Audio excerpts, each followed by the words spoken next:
Bom, boa tarde, todos e todas. Nós vamos dar início ao Simpósio Magno do segundo dia de trabalhos do nosso 4º Congresso Brasileiro Psicologia, Ciência e Profissão. Como vocês sabem, esse Simpósio Magno fecha o trabalho do dia, né? E a gente acha que é um momento importante para uma reflexão sobre o tema do Congresso e para um encontro final do dia, né, onde a gente pode avaliar um pouco como estão indo os trabalhos, enfim, encontrar as pessoas e ter esse momento final do dia de encontro do Congresso, no Congresso. Hoje, a gente desenvolve, essa é a proposta dos Simpósios Magnos, para desenvolver os temas. A cada dia é tratado um dos eixos que orientaram a definição, a explicitação do tema do Congresso e orientaram a inscrição dos trabalhos. No dia de hoje, a gente vai ter um debate sobre psicologia, formação e práticas profissionais na construção de projetos ético-políticos. Então, com esse tema, a gente propõe, né, a comissão organizadora, as entidades do FEMPB, todos que estiveram envolvidos na organização do Congresso, propõem uma reflexão sobre as práticas e a formação neste momento da psicologia. Também, só lembrando, né, este simpósio tem a mesma característica em termos de formação da mesa, né, de composição da mesa, que tem os outros, né? Ontem isso já foi colocado, eu vou retomar para todos terem essa composição bem clara nos seus critérios. Foi uma decisão do Fórum de Entidades Nacionais da Psicologia Brasileira compor os Simpósios Magnos com um convidado indicado pelas entidades da ULAPS, pela ULAPS, né, União Latino-Americana de Entidades de Psicologia, para a gente consolidar essa proposta de um diálogo frequente, um debate constante entre os países latino-americanos a respeito da psicologia que temos e que queremos e que produzir para um projeto comum, né, de enfrentamento das questões sociais da nossa realidade latino-americana. Então, com essa perspectiva, as entidades solicitaram ao ULAPS que indicasse uma pessoa para compor a mesa. Que está aqui do meu lado é o Edgar Barreiro, que aceitou o convite e está aqui para participar desse simpósio. Vou falar a composição da mesa como um todo, já volto aí para passar a palavra, né? Além disso, a gente teve outras 2 pessoas também indicadas pelo Fórum de Entidades. Acho que essa é a construção do Simpósio Magno, né? Uma indicação que represente as entidades na sua perspectiva de fazer a discussão com todo mundo aqui no Congresso, né? Então, o Fórum de Entidades indicou também a Ana Paula Noronha e a Ângela Soligo, tá? Então, nós vamos fazer agora a apresentação dos participantes da mesa, começando pelo Edgar Barreiro, que é o secretário-geral da ULAPS, diretor da Cátedra Livre Martim Baró, e psicólogo social e mestre em filosofia. Ele gentilmente aceitou o convite e nós estamos muito satisfeitos, muito felizes de poder contar com a participação do Edgar. Depois a gente vai ter a fala da Ângela Soligo, que é a presidente da BEP e atualmente a secretária executiva do FEMPB. Sempre o FEMPB tem uma das entidades secretariando os trabalhos do Fórum, e no momento é a BEP, cuja presidente é a Ângela Soligo, que está aqui compondo a mesa também. E aqui à minha esquerda, a professora, só para completar aqui, desculpe, a Ângela Soligo, além de presidente da BEP, de secretária do FEMPB, é professora da Faculdade de Educação da Unicamp e doutora em psicologia. E aqui à minha esquerda, Ana Paula Porto Noronha, docente do programa de pós-graduação em psicologia da Universidade de São Francisco e doutora em psicologia, ciência e profissão. Então, a gente vai dar início com a palavra ao Edgar, que vai trazer, então, a sua contribuição para o nosso debate. Bien, boa tarde. No falo portugués, así que voy a hablar muy despacio, pero quiero pedir el favor especial que cuando alguien no comprenda, levanta la mano tranquilamente y yo intento hacer lo que pueda. Es una promesa. Y de antemano les quiero agradecer por la paciencia de lo que puede implicar hacerlo así. En primer lugar, deseo agradecer de manera muy especial la invitación que nos han hecho a compartir las urgentes y necesarias reflexiones desde la psicología latinoamericana, desde nuestra psicología latinoamericana, en torno a esto que viene siendo tan importante ahora en los últimos tiempos, y es la reflexión y ojalá la praxis, sobre todo, en cuanto a la formación que implicaría necesariamente una formación para la construcción de hombres y mujeres nuevos y nuevas, comprometidos con la construcción de otra psicología acorde también a nuestras realidades, a nuestras problemáticas, a nuestras particularidades como latinoamericanos y como latinoamericanas.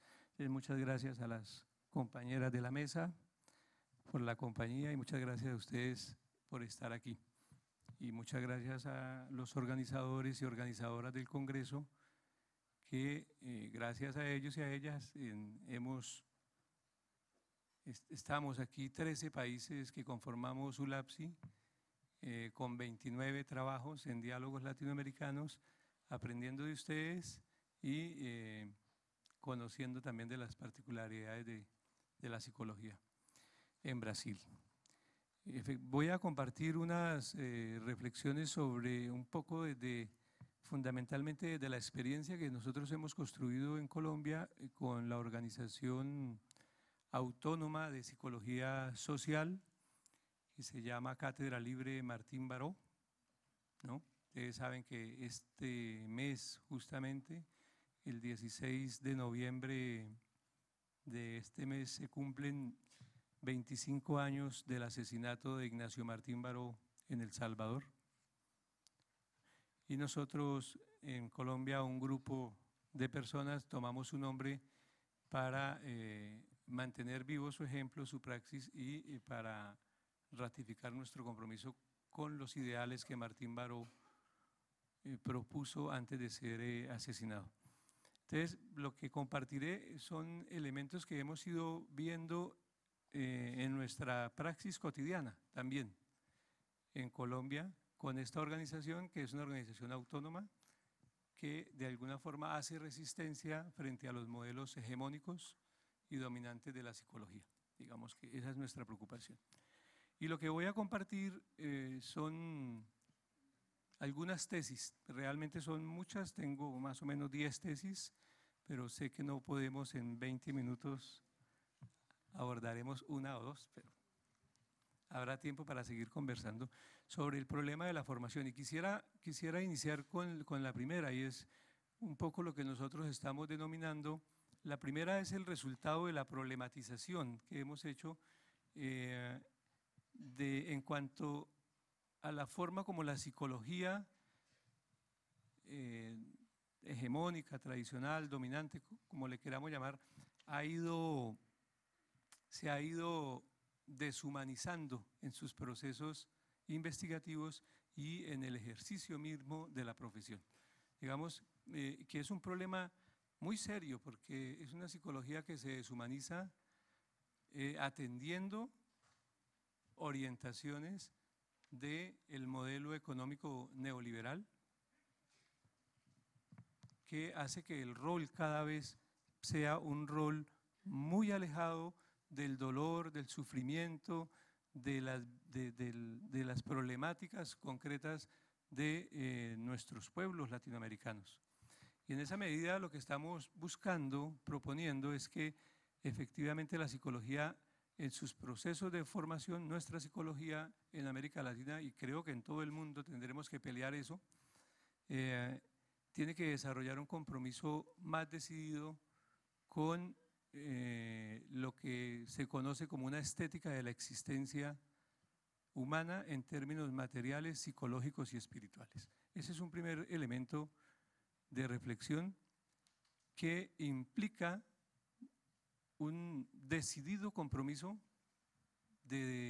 con la defensa de la vida y un decidido compromiso con la negación a participar de cualquier forma de tortura. Y ahí ya tenemos serios problemas porque, no sé, pero a veces los psicólogos sociales no se forman en el conocimiento y ejercicio de los derechos humanos, los psicólogos en general, de los protocolos internacionales contra la tortura, se desconocen, de la investigación sobre cómo ciertas entidades, ciertas organizaciones de psicología han terminado apoyando procesos de tortura como la APA, y a veces ignoramos, y es una cosa perversa, porque estamos obligados a hacer muchos trabajos con normas APA, ¿no? Y eso implica un problema serio en términos de la construcción de la autonomía en estudiantes, en profesores, en investigadores e inclusive en las mismas instituciones, ¿no? Hay un condicionamiento, hay una condición de obediencia, de sumisión, que no permite la construcción de autonomía, de soberanía,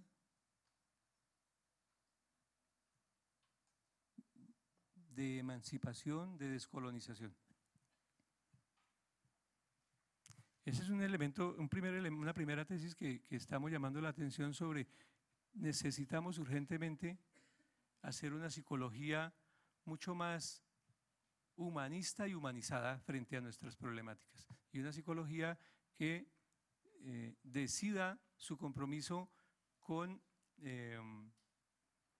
las formas de defensa de la vida y con la negación contra cualquier forma la práctica de cualquier forma de tortura, sobre todo de tortura psicológica, ¿no? Que se ha vuelto muy común a través de los medios masivos, a través de la internet y a través de poner la psicología al servicio de transnacionales farmacéuticas, de formas de militarización de la vida, de formas de represión política, donde la psicología está poniendo el saber al servicio de estos dispositivos de sometimiento, de control, de manipulación. Y en esa medida la apuesta que tendría que ser también, digamos, que es una apuesta ético-política en la formación. Tenemos que recuperar la psicología, tenemos que construir una psicología latinoamericana que no sea cómplice de la tortura, pero que también haga apuestas concretas y prácticas concretas en términos de la construcción de paz, en términos de la construcción de mecanismos de solución política a los conflictos, ¿no? En términos de construcción desde la psicología de mejores formas de democratización del saber psicológico. No puede ser posible que el saber psicológico siga siendo un privilegio de unos pocos en América Latina. Y es un privilegio en dos sentidos: en procesos de formación, pero también en cuanto al acceso al saber psicológico, ¿no? Y lo que estamos planteando es que el saber psicológico es un derecho humano fundamental y que la psicología tiene que levantar esa bandera, sobre todo nuestra psicología latinoamericana, y eso implica pensar los procesos de formación de cara al acceso a las grandes mayorías del saber psicológico. Implica pensar una ruptura con las formas tradicionales de hacer psicología y generar mucha investigación que nos permita llevar la psicología a esas grandes mayorías excluidas históricamente. En tercer lugar, es muy importante una psicología, una formación en psicología que potencie la construcción de autonomía individual y colectiva. Y eso implica revisar los manuales, los protocolos inclusive los propios mecanismos, los textos, los libros que nos vemos obligados a trabajar, ¿no? Revisar a ver si el psicólogo está siendo un consumidor de psicología o el psicólogo está siendo un productor de conocimiento contextuado desde sus condiciones históricas, sociales, políticas, económicas, para poner el servicio de esa psicología a favor de quién o de quiénes, de qué intereses políticos, ideológicos también.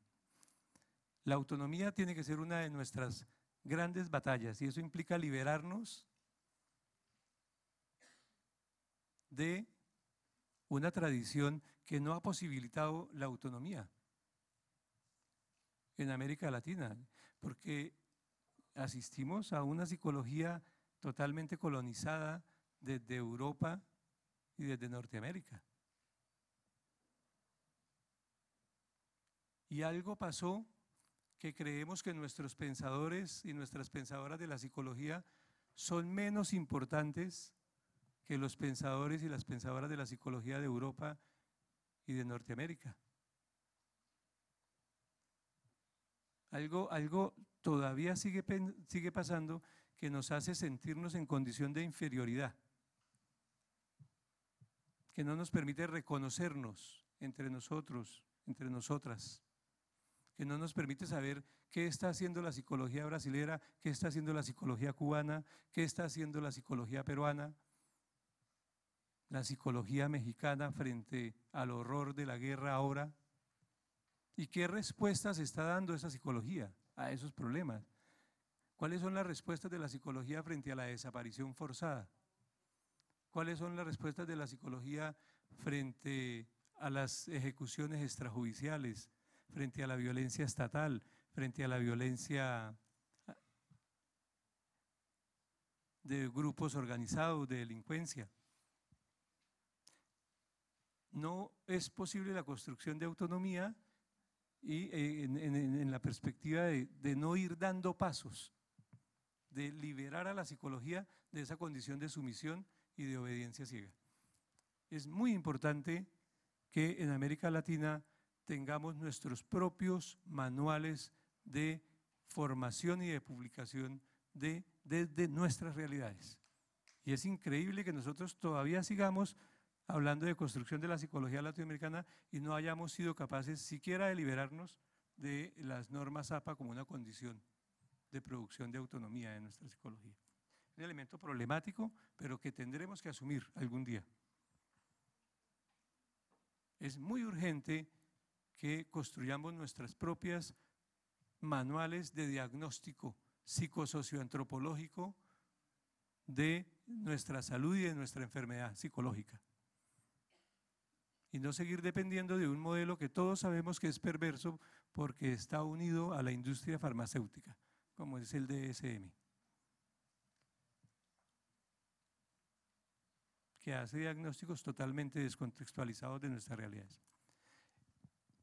Igualmente, tendríamos que trabajar en la construcción de políticas desde la psicología de formación, políticas de formación que garanticen lo que un pensador latinoamericanista que se llama Boaventura de Sousa plantea como la justicia cognitiva.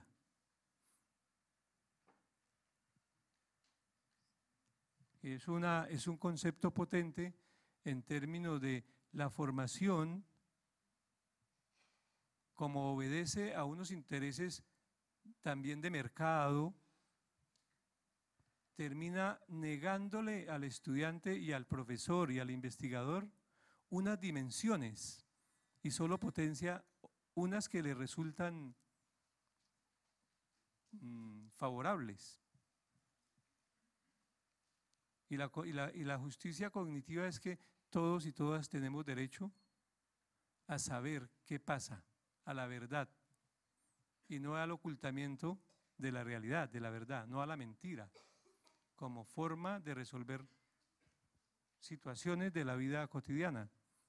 Digamos que una psicología que no sea cómplice del ocultamiento de la verdad, sino que más bien tenga un compromiso decidido con la denuncia permanente de situaciones de injusticia social, de situaciones de desigualdad social, de situaciones de tortura psicológica, de situaciones de violación sistemática de los derechos humanos. Ahora he estado aquí en Sao Paulo y he estado muy preocupado con una cosa que he visto, pues el Paulista se llama la calle. Avenida Paulista, he visto personas con carteles muy bravas. Yo me he asustado.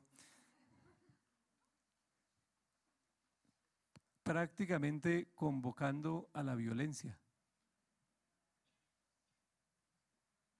Muy preocupante.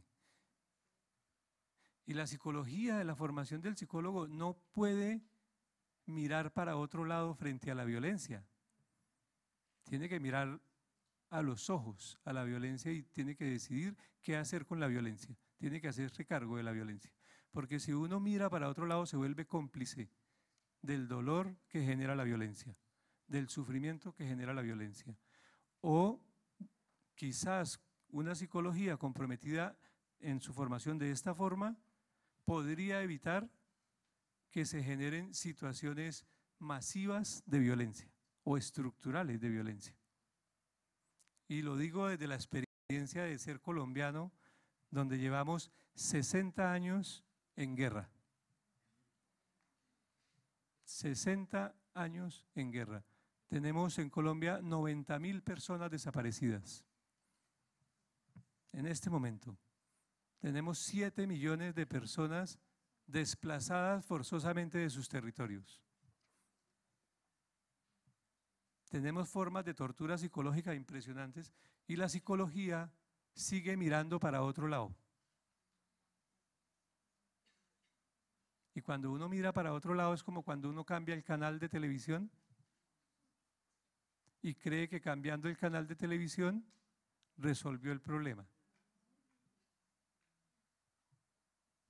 Estamos frente a una situación delicada y tiene que ver con la formación. Entonces, esa categoría de la justicia cognitiva tiene que entrar en los procesos de formación, porque la justicia cognitiva implica que el psicólogo y la psicóloga tienen derecho a ampliar cada vez más sus conocimientos sobre la realidad y no sobre los dogmas desde donde se forma. Es importante, pero tiene que conocer la realidad. A eso nos referimos con justicia cognitiva. Pero también tiene que haber una cierta justicia afectiva y emocional.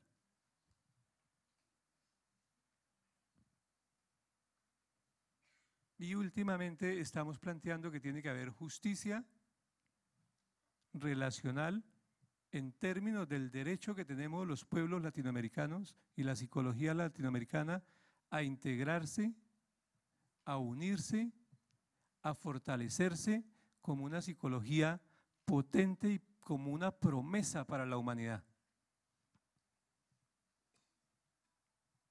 Son elementos que creemos que son importantes ir incorporando nuevamente en los procesos de formación de psicólogos y psicólogas en la América Latina.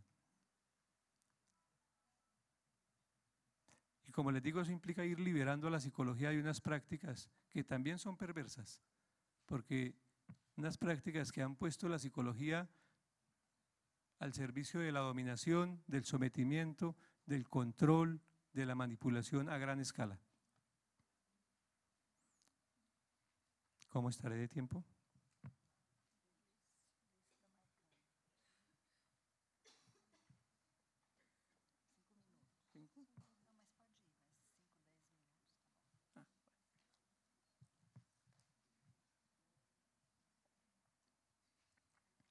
Y eso en conjunto, autonomía, justicia cognitiva, justicia afectiva, perdón, justicia relacional, llevan a una categoría mayor, que eso es sobre la que quiero llamar realmente la atención, sobre la categoría de la soberanía.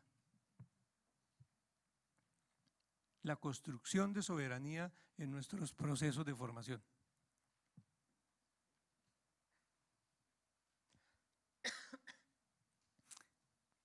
Hay países como Bolivia, donde el psicólogo, la nueva Bolivia, ¿no? No la otra Bolivia, donde el psicólogo tiene que irse viendo comprometido con la realidad de los pueblos indígenas, por ejemplo.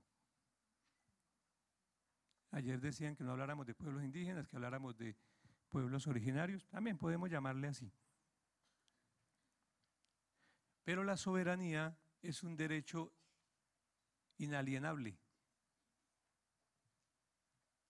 Y si tuviéramos soberanía, quizás pensaríamos en incorporar las lenguas de nuestros pueblos originarios.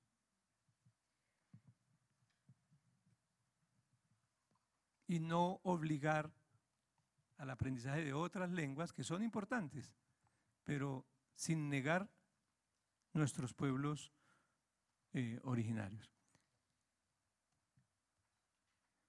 Implica necesariamente la formación en psicología ahora una revisión ético-política de la historia de la psicología, que creo que no la hemos hecho todavía suficientemente, que nos permitiría hacer una lectura política de lo que hemos sido como disciplina, de al servicio de quién o de quiénes se ha puesto el saber psicológico, quiénes han sido excluidos y por qué razón de ese saber, y cuál sería la nueva psicología que necesitaríamos construir. Pero eso tiene que ser el resultado de una revisión crítica, política, de la historia de la psicología. Porque voy a poner un ejemplo, la psicología humanista, por ejemplo, con todo el respeto, por poner un ejemplo, a veces en el proceso de formación habla de unos ciertos niveles de desarrollo humano o de que llaman de ir resolviendo, ¿eh? Sí, de motivación, pero de realización personal, ¿no? Pero poco habla de realización colectiva, por ejemplo. Y claro, es bonita la realización personal, pero no es posible la realización personal en medio de la miseria colectiva. No es posible, es una falacia. Y entonces tenemos que decir que tendríamos que pensar otro tipo de humanismo entonces, ¿no? Que no sea individualista solamente, sino que sea capaz de pensar en lo colectivo como una condición histórica, social, política, antropológica nuestra.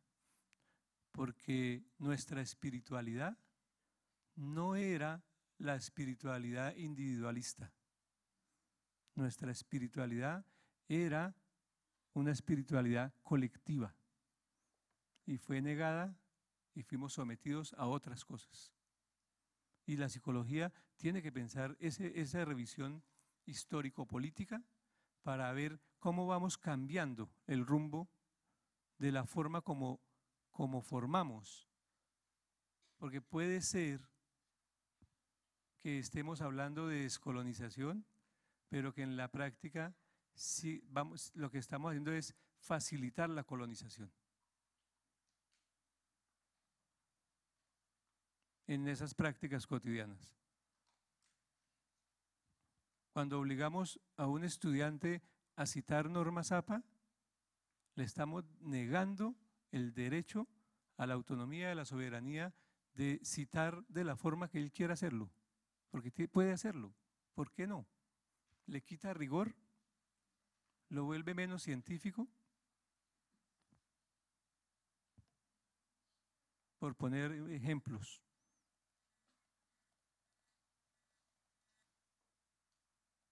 Potenciar la razón crítica psicológica implica necesariamente liberarse de esas prácticas, de esas otras prácticas. Martín Baró decía que el primer paso es necesariamente liberar a la psicología de su condición histórica, que le puso un rol a los psicólogos y a las psicólogas, un rol muy problemático.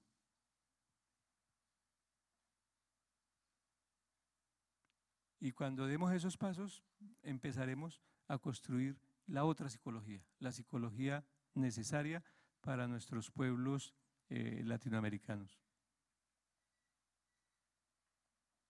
Tenemos que trabajar,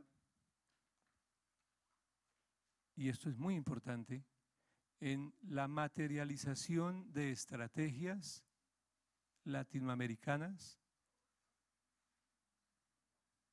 estrategias editoriales que nos permitan incentivar la producción de conocimiento desde nuestras realidades, que nos permitan difundir a gran escala nuestro pensamiento que se produce aquí, el pensamiento psicológico latinoamericano. Y para eso tenemos que unirnos todos los países de América Latina en una gran estrategia editorial. Venimos peleando mucho eso. Con Ángela hacemos parte de un proyecto editorial que ya tenemos 7 países.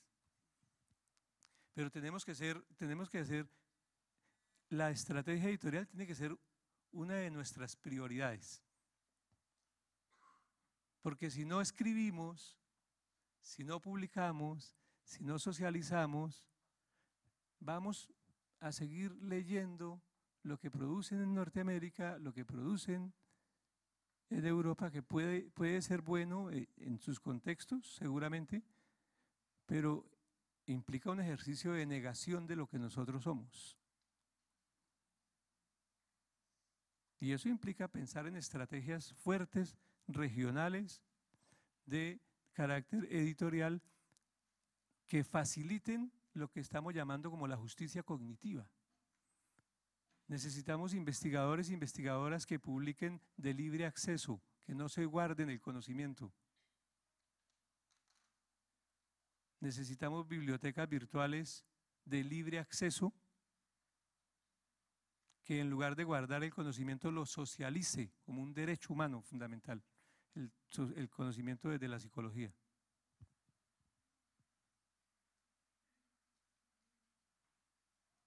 Tendremos que mirar cómo desde ULAPSI, desde el Movimiento de Psicología de la Liberación, desde Alfepsi y otras organizaciones que hay, cómo nos ponemos en esa tarea de generar conocimiento en las 2 lenguas.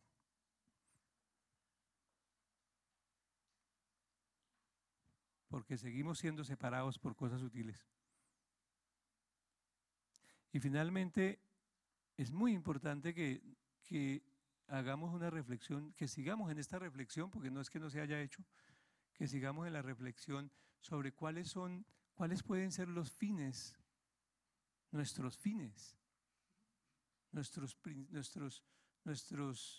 principios ético-políticos básicos, nuestro horizonte ético-político, que orientan la formación de psicólogos y psicólogas en Latinoamérica.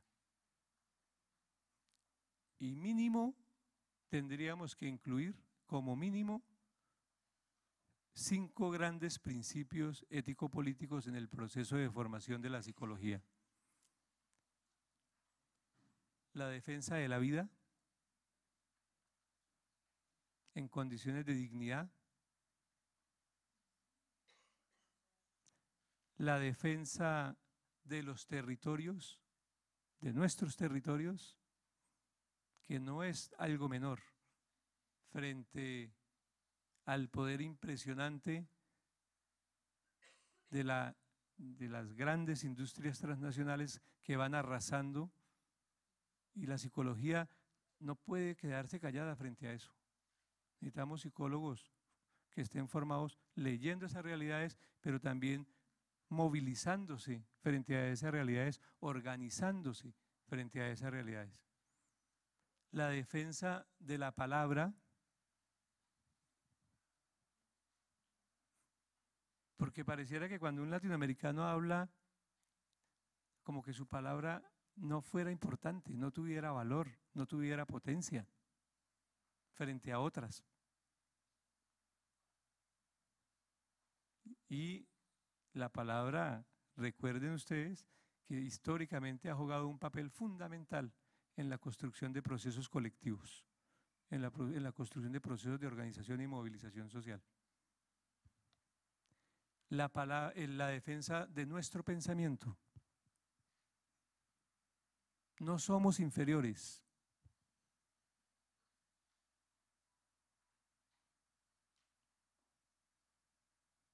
Nos negamos como principio ético político a ser cómplices de cualquier forma de desprecio frente a los pensamientos de los seres humanos. Pero también tenemos que defender nuestro pensamiento, lo que pensamos como psicólogos latinoamericanos. Y finalmente, la defensa de las diversidades en todas sus expresiones. Porque lamentablemente la psicología también ha servido como un dispositivo de poder para estigmatizar, para rotular, para excluir, para ejercer violencia racial. En el caso de Colombia, siempre le preguntamos al Colegio de Psicólogos, ¿dónde está la presencia de los psicólogos y las psicólogas indígenas? Y no hay, porque tenemos una psicología hecha por blancos para blancos. ¿Dónde está la representación de los psicólogos y psicólogas negros y negras? Mestizos. ¿Qué pasó? ¿No? Y bueno, son elementos que tenemos que incorporar como principios. Ahora, habrá que buscar la forma de materializarlos en políticas públicas, en políticas institucionales, desde las universidades y en ejercicios cotidianos. La otra psicología tenemos que hacerla en el ejercicio cotidiano. Si no nos publican, quien tiene el poder de publicación, vamos a crear nuestras propias herramientas de publicación y de difusión. Si no nos hacen entrevistas porque somos incómodos, vamos a buscar nuestras propias formas de difusión, ¿no? Y de construcción de medios masivos de difusión de nuestro pensamiento. Pero no podemos seguir diciendo que somos una psicología latinoamericana y manteniendo mecanismos de opresión, de sometimiento, de control. No es posible. Muchas gracias.